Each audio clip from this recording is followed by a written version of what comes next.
So this video is the first in a series on pre-algebra. These videos will deal with just the basics of pre-algebra and really getting you ready for a pre-algebra class. So we're going to start with adding and subtracting fractions and mixed numbers, and we're going to have some whole numbers in there as well. But I've kind of divided this. I have a little worksheet that I made up. I've divided it into three main areas, and so I want to take a look at each of these areas. I'm going to try to keep this under 10 minutes, so we'll see how it goes. We're going to take a look at the basics of fraction and mixed numbers. So those are the yellow ones. So I just want to do two quick problems. I know that most people are familiar with how to add fractions. So let's take a look at number one.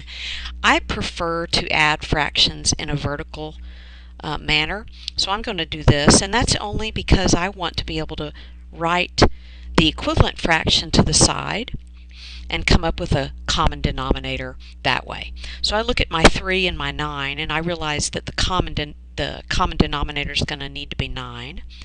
And because this 9 didn't change, I'm not going to change this 1, so that's going to be a 1.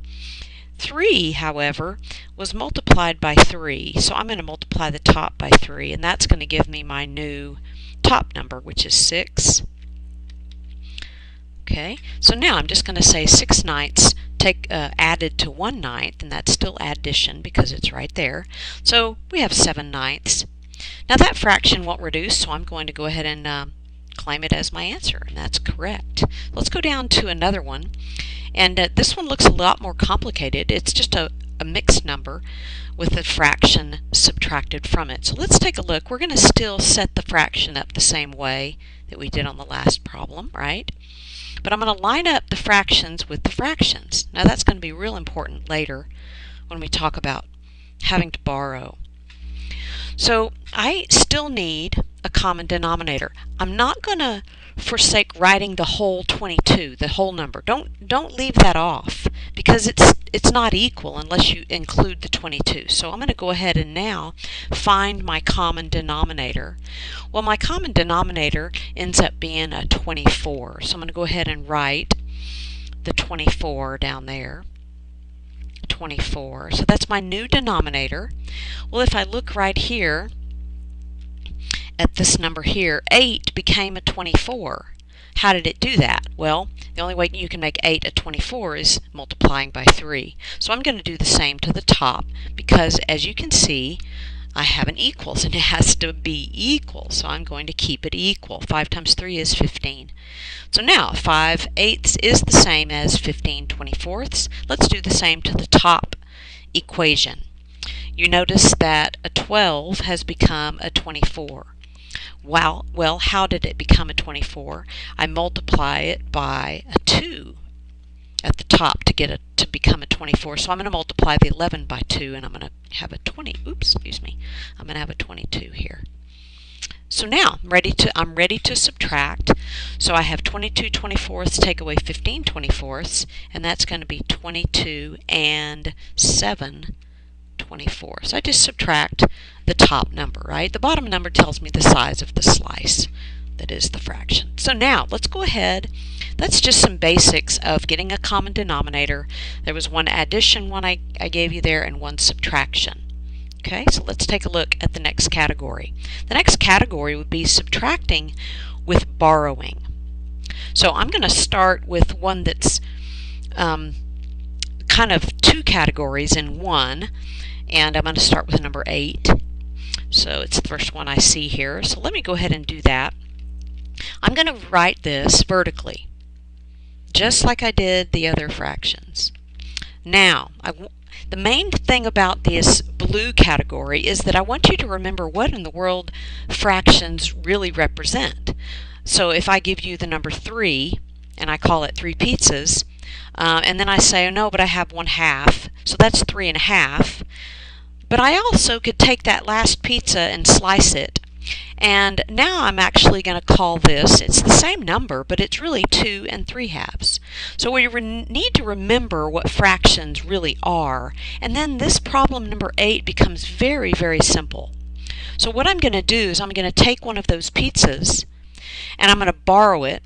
So I now have 7 whole pizzas. And I'm going to now cut that extra pizza into 7 slices. Watch this. I'm going to have 7/7.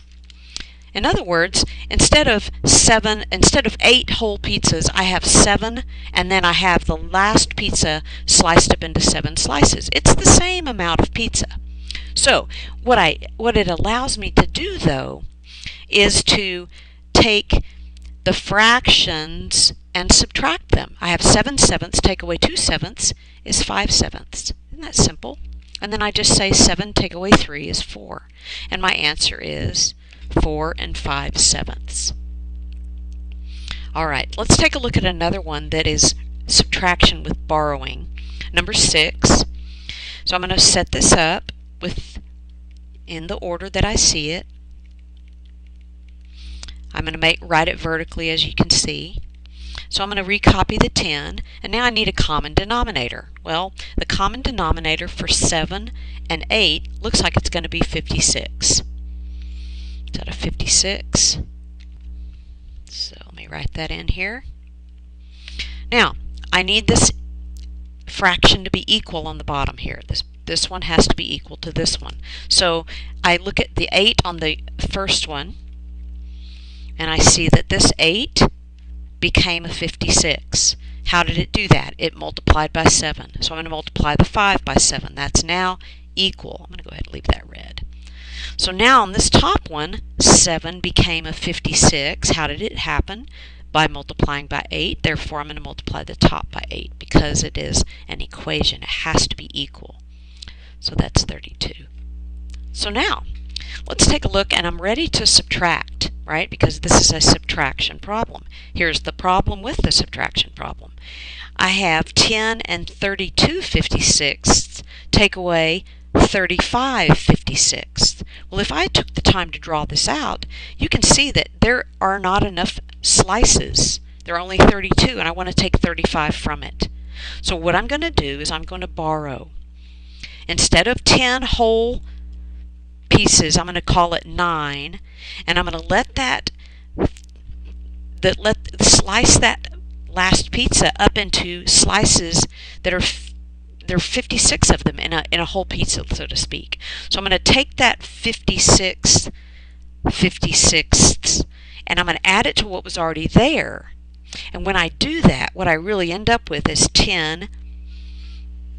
I add the 56 to the 32, and I end up with, what is that, 88/56. And so now I'm going to subtract the 35/56 from that.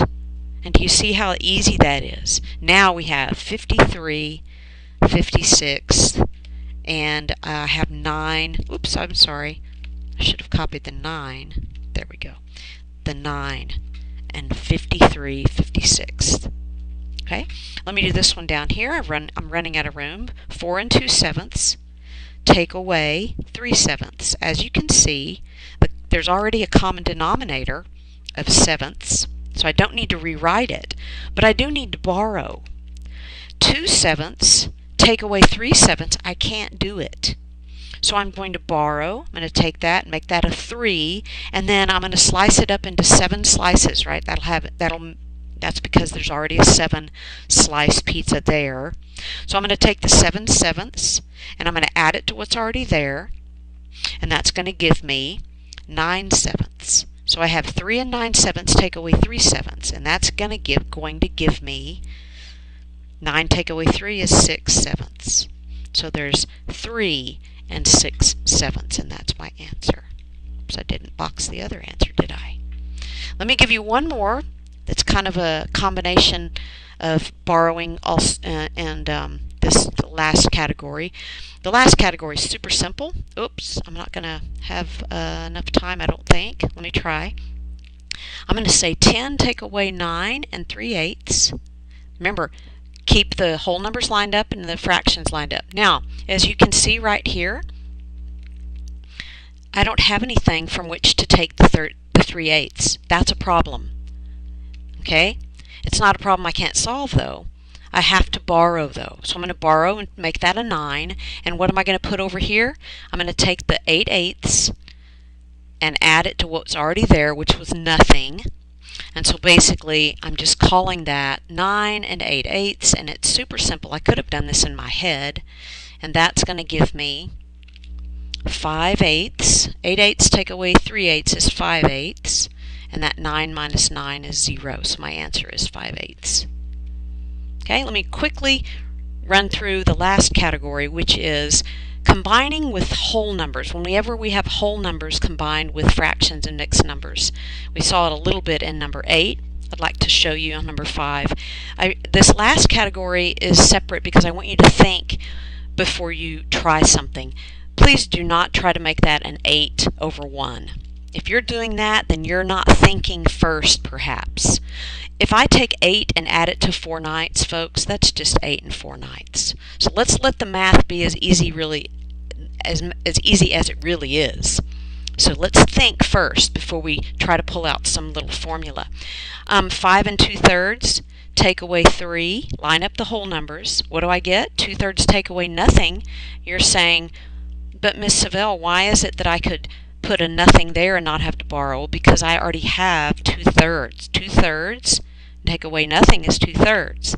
5 take away 3 is 2. And there's my answer. Alright, sorry I went over 10 minutes. I was trying to keep it below that, but hope this was helpful for you. Thank you for watching.